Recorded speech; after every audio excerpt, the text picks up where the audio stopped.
we rest in the hope of the gospel and in the understanding that in the new heaven and new earth, all these things will pass away, but it doesn't change our directives to bring justice and peace and mercy on the earth while we're living in it.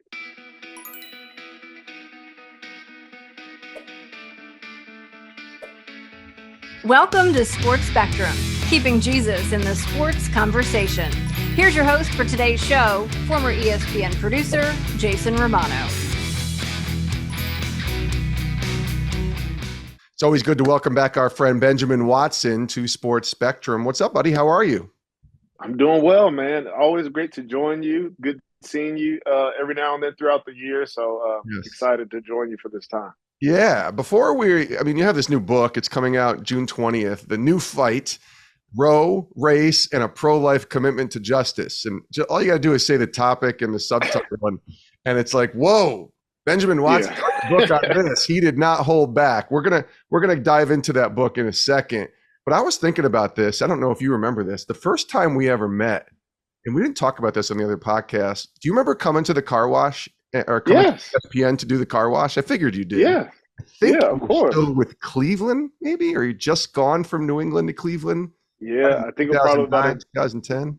Yeah, about a decade ago. I mean, that would have been. I think you're right. I was in Cleveland, so I got to Cleveland in 2010. Was there till 2013. And I remember going to the car wash and said, what's this thing, the car wash? What is it called? Well, you actually go through all these different shows, almost like a car wash where you get a little bit of this show, a little bit of that show. You're there for the entire day. And you were the one who, was setting everything up. At that point in time, you were running talent. Yeah, right? I was one of the talent producers and hosted you that day, basically walking you around. So I remember that. It was interesting to kind of think about how our paths have crossed and all the different ministry work that we've done together since then. And I had no idea back in 2010 or 2011 what was going on.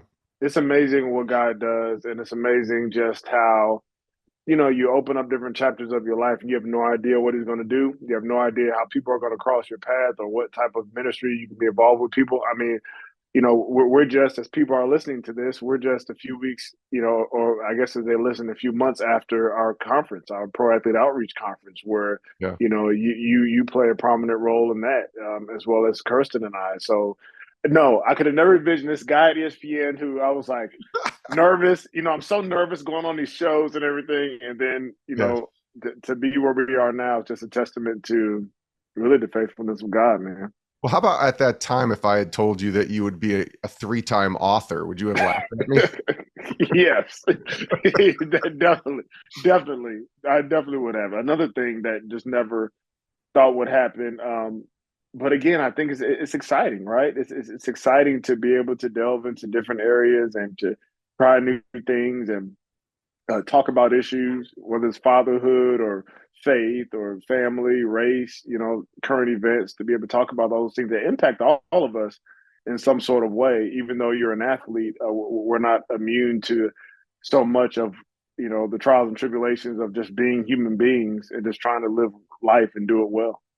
Your first 5 years or so you spent with the Patriots and then went to Cleveland for 3, New Orleans, and then the Ravens. And certainly watching your career, and I think the longer you're in the league, the more comfortable you can go from being like a younger guy to, sort of an established player to a veteran to the old guy, when you're at the end of your career.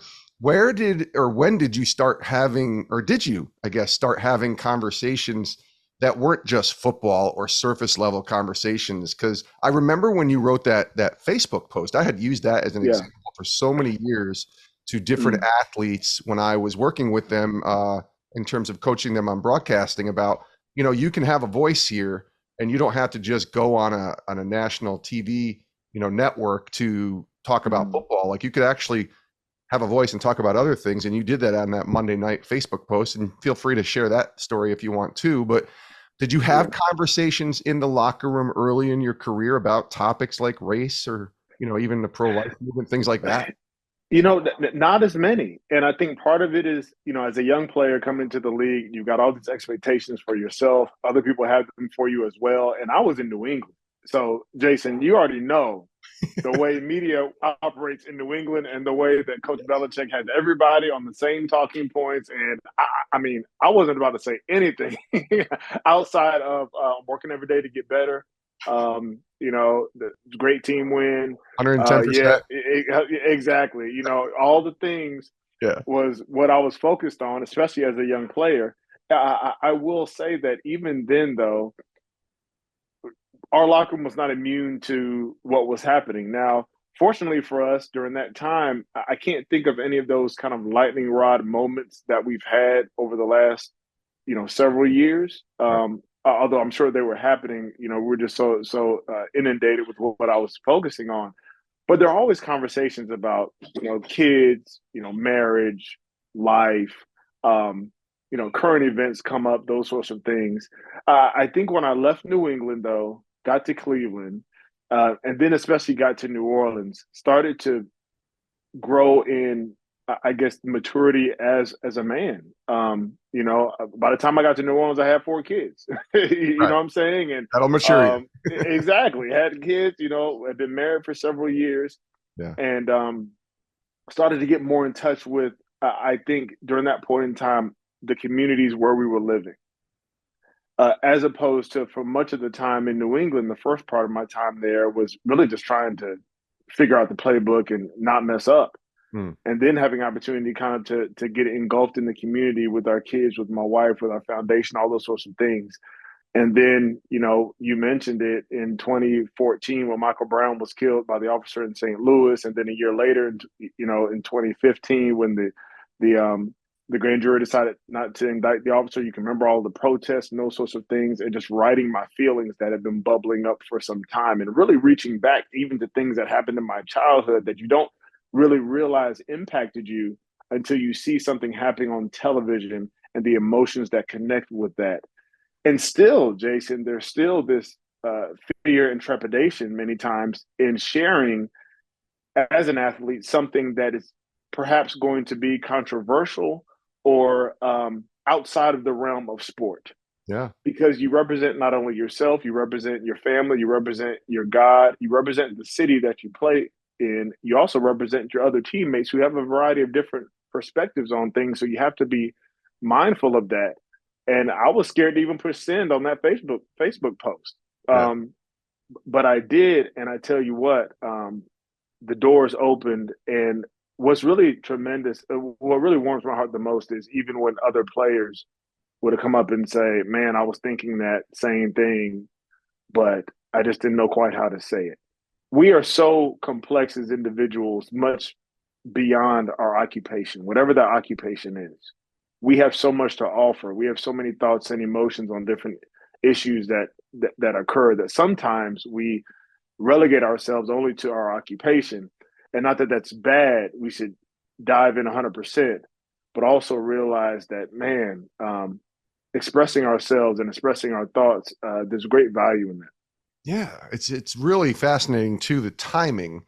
I think when you think back to 2015 and writing that, and then everything we didn't know, but a year later when you had a political divide that seemed to be so high, and continuing to see sort of racial conversations, race conversations, I should say, and certainly 2020 took that to a level we hadn't seen in a very long time in our country. I don't know. It was just interesting as you're writing that, because I have to imagine, obviously that opened up a lot of doors for you. I mean, your first book, in essence, correct me if I'm wrong, came from writing that Yeah. Facebook post, right? But then also the conversations that had to have taken place after that, I would imagine, with teammates and other people in the locker room. Yeah, definitely. I remember walking in the locker room and somebody said to me, "Man, my grandma told me that you wrote something, and I need to go ask you what it was you wrote." And so my Facebook post about being angry but being introspective and being hopeless but yet hopeful. Uh, when it comes to issues of race in America, racialized violence in America, specifically against Black people, and just my emotions about it, I think touched a lot. But to your point, it was an on ramp and a bridge to have deeper conversations with people in the locker room and outside the locker room, and to speak on these issues. And ultimately, I think as believers, it's not that we're immune to what happens in the world is not that the world is going to be perfect for us as believers. We're going to have uh, trials living in this world. There's going to be disappointments. There's going to be fear. There's going to be anger. All those sorts of things. We rest in the hope of the gospel and in the understanding that in the new heaven and new earth, all these things will pass away, but it doesn't change our directives to bring justice and peace and mercy on the earth while we're living in it. And so we live in this weird juxtaposition between what's happening now and what's going to be, while still being ambassadors of Christ while we do it. And ultimately, we seek to open up avenues to the gospel as we talk about current events, faithfully, truthfully, honestly.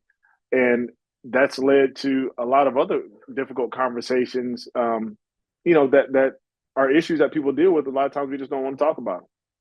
Yeah, they say you don't talk about race, you don't talk about religion, you don't talk about certainly abortion. Well, Yeah. Benjamin Watson talks about these things because he's writing books about them. You at least wrote a book about parenting that we can all relate to, right? Exactly. But those Exactly. race That was a conversations. good one. That one was like, less stress. I need to do more of those less stress books. Like my next book is, I told you this before. I was like, the next book's going to be like 7 steps to being, a better leader, a better friend, a better man, something like a little less controversial. Yeah, because it's not that they're. I actually really like that you go to these topics because I think we all need to have conversations, even if we disagree. We need to have more conversations with people about the things that really truly are going on and things that really truly matter. Certainly, faith being at the forefront of why we even do this show with Sports Spectrum. But okay, so June 20th, 2023, your book comes out. It's The New Fight for Life, and it's almost a year to the day of June 24th, 2022, which is kind of how you start this book. Go back to that day. That was the day Roe v. Wade was overturned. And just maybe think about, and maybe you were already thinking about writing this book at that time. I don't know. And that'll be a part of Yeah. your answer here. But what was kind of going through your mind that day? And I remember what took place after it. And I had so much empathy for people on both sides. I really did, because there was so much anger on one side and happiness on the other. And I'm like, I don't want to fall in the line of either. I was happy, but also very sad for a lot of people who were very angry, who were friends of mine. What was that day Yeah. like for you? I felt very similar. Yeah. June 24th, 2022, it was a day that we kind of anticipated because of the Supreme Court leak that happened a few months prior, Yeah. that Roe may being overturned. And when it actually happened, there was a sense of relief. There was a sense of happiness, because for 50 something years, you've had activists of all generations, all ethnicities, all occupations that have been advocating for life. In various sectors, and then to have this happen was like, wow, I couldn't believe it actually happened. Yeah. But at the same time, there was concern for those who were hurt, who felt like their rights were being taken away, like they really felt, this pain, that they were being that their feelings were being trivialized, or that they were being targeted. And so there was this compassion and empathy that I had for these people. Although as a pro-lifer, I don't agree. Right. As a human being, you saw just the pain that so many people were going through. So it was kind of this balance. I think for me, the immediate thing that I thought was, okay, what's next? Mm-hmm. Roe v. Wade has been overturned. This has been what has been targeted really for the last 50 years since it's been enacted back in the early 70s, repealing Roe v. Wade. But okay, now that's done. So what now? What do we do now? What's changed now? And no, I did not plan on writing this book. Like, for us and for Kirsten and I, my wife, over the last probably 3 years or so, I've done a lot of speaking at pro-life events. Kirsten and I have donated ultrasounds to different pregnancy resource centers as part of a vision that she had years ago when we had our first child back in 2009. We had a 3D 4D ultrasound, and she wanted to one day be able to offer that service to pregnant women. And so we've been doing that over the last few years. Hmm. I actually work for an organization called Human Coalition, and we provide direct services for pregnant women, and we engage on state, local, federal legislation. But I still wasn't thinking about writing on this topic until I started having conversations with many pro-lifers, pro-choicers, people in between. And the question was, okay, what's going to happen now? What's next? And as someone who cares about life, I thought this book would be kind of a roadmap for people who consider themselves to be pro-life, who want to take care of people and children and mothers and fathers, but feel kind of like, okay, that fight is over. What do we do now? Um, and I talk a lot in the book about justice Yeah. because I believe this next frontier, this next fight for life, this new fight for life is one that will have to center on justice for preborn children, for mothers, for communities that are vulnerable. The driving factors of abortion, Jason, aren't changing because Roe has been repealed. Right. It's still They're there. just they're just not. Yeah. The economic problems, the housing insecurity, the relational problems with fathers or significant others, um, the systemic the healthcare issues, the prenatal, postnatal healthcare issues. Those things aren't changing because the Supreme Court decided to repeal Roe.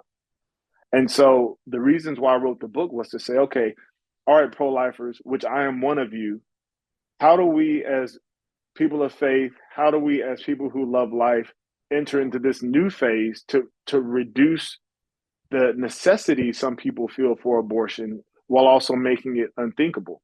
And that's going to take a whole lot more work in many respects than simply repealing Roe. Because to be honest with you, abortion is still legal in 75% of America.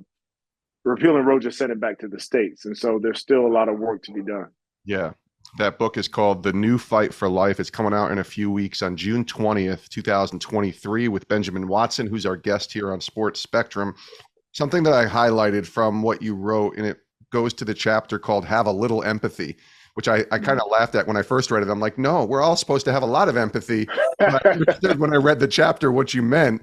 I just want to read your words for a minute and just kind of have you expand on those if you could. You talk about, and you're getting ready to talk about the Good Samaritan, and you write that no matter the circumstances, we should all have an emotional response when we see human suffering. The plight of others should invoke our sympathy, compassion, and concern. But too often, our minds fill in the blanks in a way that caters to our biases instead of allowing our hearts to address the pain point first.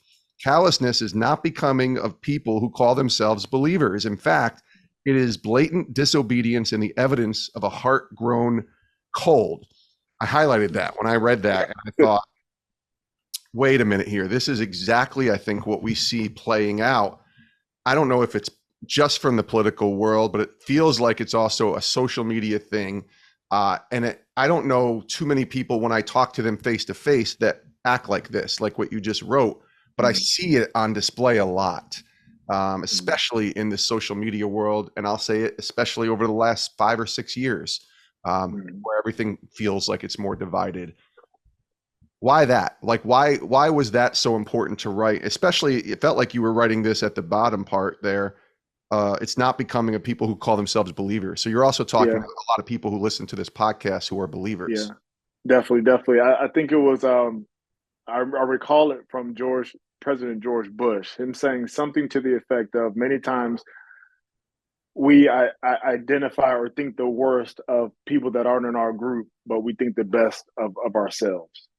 And Yeah. so if people aren't like us for whatever reason, we'll fill in the narrative about them and their pathology and how bad they are when they've done the exact same thing that we did, but we look at ourselves, people like us, as just exceptions to the rule. Um, Empathy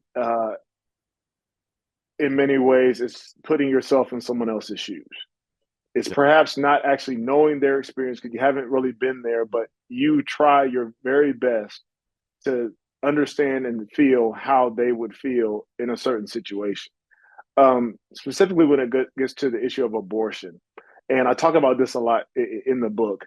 There's a statistic out there that Black women are 3 to 4 times more likely than their white counterparts to have abortion. immediately that hits all of us in some way.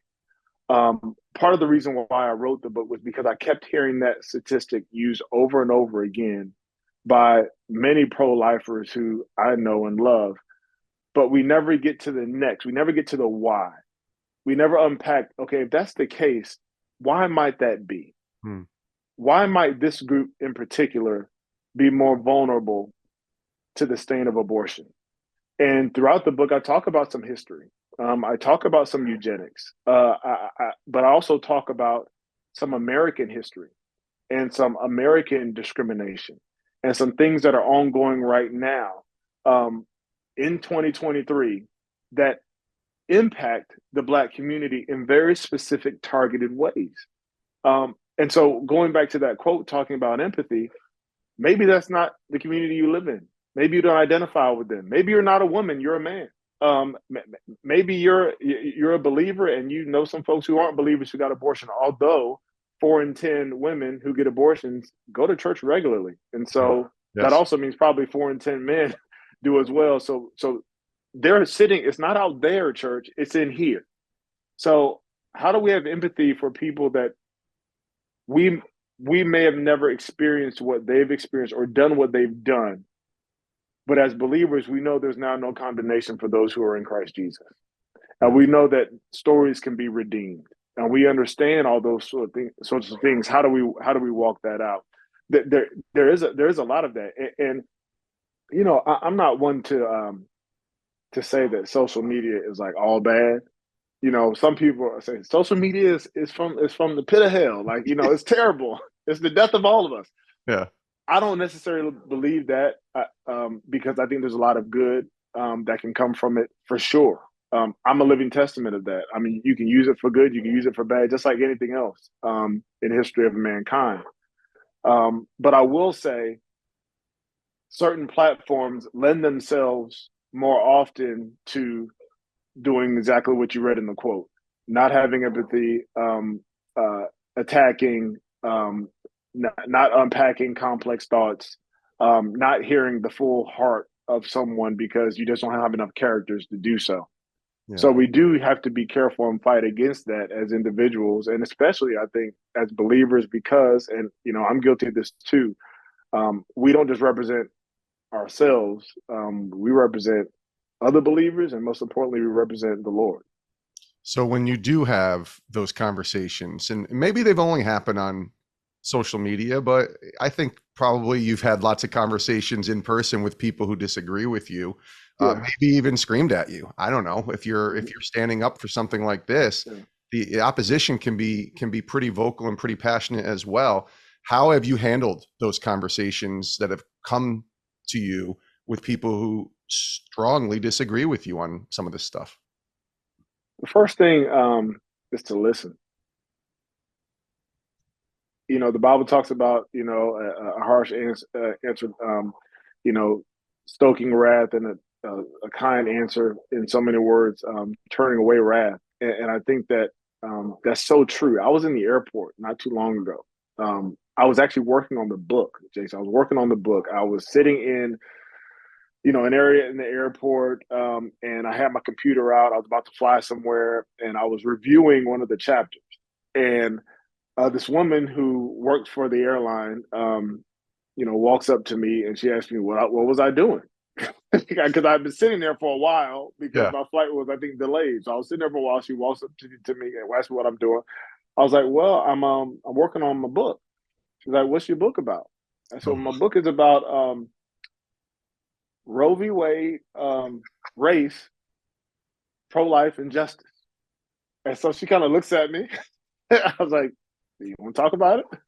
So we yeah. start talking, we start having this conversation, and she is, you know, she would identify herself as pro-choice.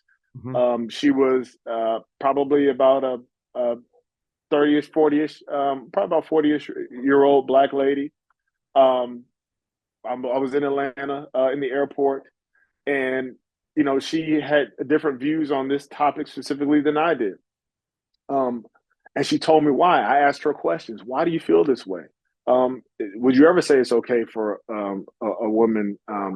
to get an abortion or not to have an abortion. Like, where do we draw the line? What do you think about this policy or that policy? We had all these conversations, and she went from being, how could you, write this book from that perspective to, okay, I don't know if I agree with everything, but I respect where you're coming from. And it was largely because we had the opportunity to converse. I had an opportunity to affirm her humanity and her point of view, Sure. and say that she's valid in many ways, and offer some empathy. But it happened because it was a longer conversation. It wasn't a tweet back and forth. And I think also what happened because we both entered with a certain respect, I think, for each other as human beings. And everything that I talk about, and even books on fatherhood or race, I think a lot of it starts there, with seeing the humanity in other people, and so some of the conversations don't go that well. I remember having a conversation at the Supreme Court several years ago with some women from a pro-abortion group, and it was a little quicker. But one thing I don't want people to be able to say is that I or believers dehumanize them. And that's part of the message, I think, in the book, is that as pro-lifers, half our battle is how we talk about the other side. Yes. And by the other side, I don't just mean those who have had abortions. I mean those who are advocating for them as well.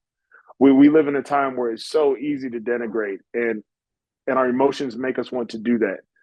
But how we speak about people that are against us in different ways, I think that matters long term. I've heard somebody say, and I don't remember where I heard it, but they said, as believers, when we're criticizing people who sin differently than us, we're doing it wrong.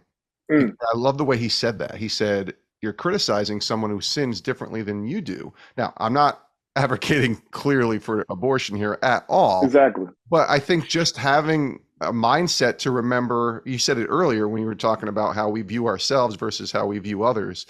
I think if we just remember that the brokenness of all humanity exists, it allows us to see people who've made those mistakes. And, you can call it an abortion a mistake or whatever you want to call it, but it's there, and people make those decisions and go down that road. But I've made decisions and gone down roads that I'm not proud of either. But hopefully, first of all, the grace of God, but hopefully you and me, as we talk, you'll see that in me, that I'm just a guy trying to live my life too. And I think it changes the game when we have our conversations like that. Exactly. And there's purpose in pain, and there can be a mission that comes out of your mess. Yeah. And I think specifically when it comes to the church, and there's a part of the book where I talk about the church and what the church needs to do and how the church can be involved. And in many churches, this issue isn't even talked about so often. Right. As believers, we understand redemption. And we understand that a lot of times the places, as you mentioned, where you have sinned the worst, many times become your places of power. And I've seen in this journey of the last 5 years or so, meeting with so many pro-life groups around the country, that a lot of times those strong advocates, those women who are able to speak so fluently and powerfully about this topic, this part of their story. But what happened was somebody was willing to treat them as valuable human beings and love on them and say, you know what, that happened, but it doesn't define you. It doesn't define you. And there can be great ministry out of that painful place and out of that terrible place that you went through. And oh, by the way, if you go back there and back there and back there and back there again, it still doesn't diminish your value as a human being before God. Much of this conversation, Jason, has to do with the image of God, Right. and the fact that we are, although that image has been marred by sin, we are image bearers of our Creator, and that gives us infinite value. That doesn't change from our stage of development or our location or our ability or even our ethnicity.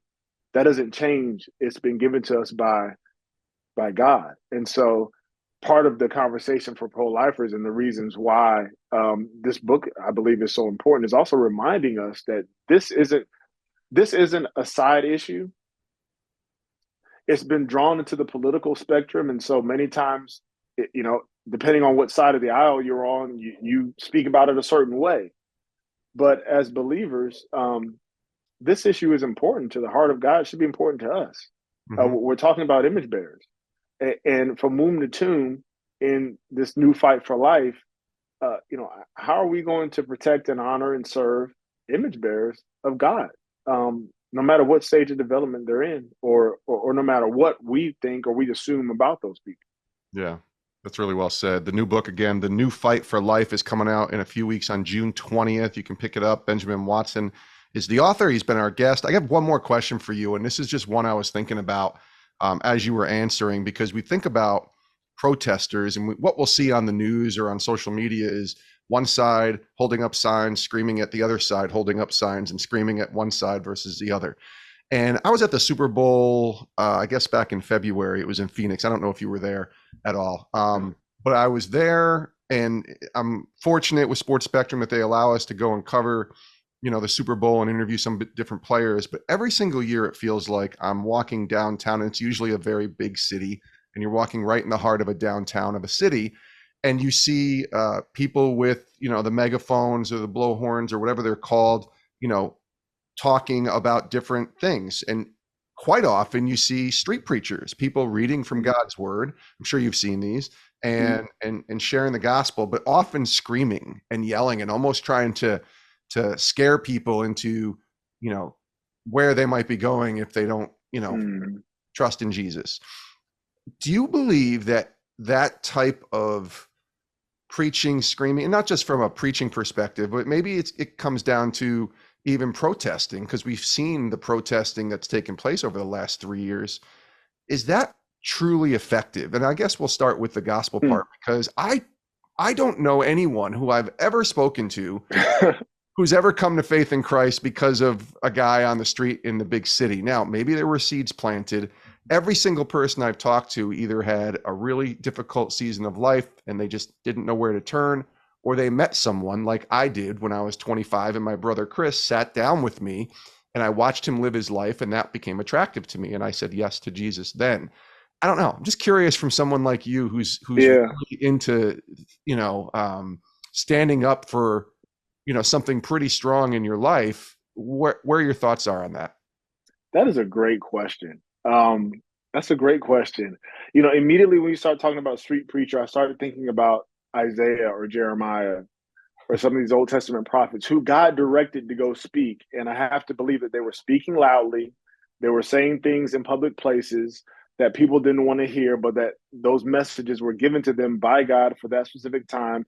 And most of the people didn't listen. If they did, it was later on, but they were being obedient. Yeah. Even Jesus, right? Exactly. And so, I don't know that there's a defined answer for that. I do think that there are some people, as you mentioned, who hear the word and the seed is planted, or possibly the seed does more than plant. It actually grows and produces fruit from something that they heard on the street. I also think that for some people, they're immediately turned off. For some people, they're immediately offended.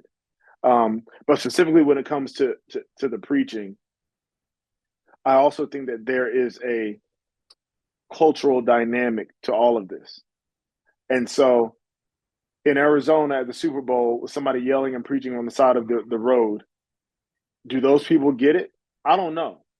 If you're in another area of the world and somebody's standing on the street corner and somebody starts preaching and yelling and screaming, are those people culturally conditioned to receive the word of God in that way? Maybe more so than we are in different parts of the country here. And so Sure. I don't know. Because I've always felt like, man, ain't nobody listening to you. But there are also people who get saved in that way. There are also people who hear in that way. Yeah. I do think, however, that there is a way that we speak and a way that we preach and teach and condemn or not condemn from that bully pulpit, right? And so what they're saying and how they're saying is very important. Let's extrapolate that out to just protesting in general. You have to disrupt. One of the principles of protesting is to disrupt. Right. You have to disrupt. And so whether you're talking about the gospel or we're talking about abortion or we're talking about voting rights or women's rights, whatever it is, there has to be some sort of disruption. And so while that disruption is comfortable, many times that's what gets people thinking and open them for what you mentioned, which is more the relational conversations. I also say this last thing. Somebody once told me, don't judge entire movements by their most extreme activists. Yes.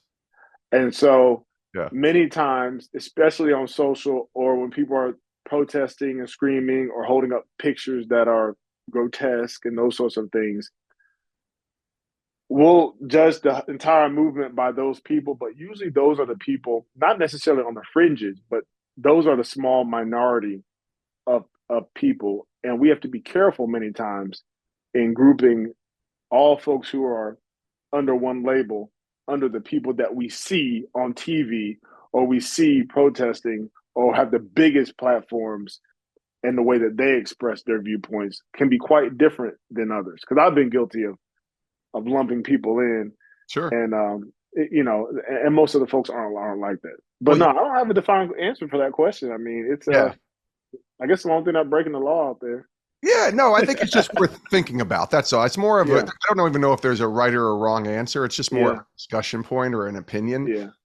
But you just mentioned being lumped in. I'm sure you, when you speak about race, might be even lumped in one corner. And if you're speaking about abortion or against abortion, you're suddenly lumped in another corner. Yeah, I don't have any friends, dude. You're like my only friend, to be honest with you, because like Twitter lets me know exactly like what I said and which side of the aisle I should be on. I know. It does all the time. I've been there a little bit, not as much as you, but I've had people call me and say, wait, you're a Christian, but you don't agree with this or think that? And I'm like, yeah, actually, let's have that conversation. How could you be a Democrat? How could you be a Republican? Like, you just called me a Democrat. Am I a Republican now? Which one am I? I don't Wait, know. you're a born again Christian, but you maybe didn't vote for, a specific candidate. What are you doing? Yeah, yeah, man.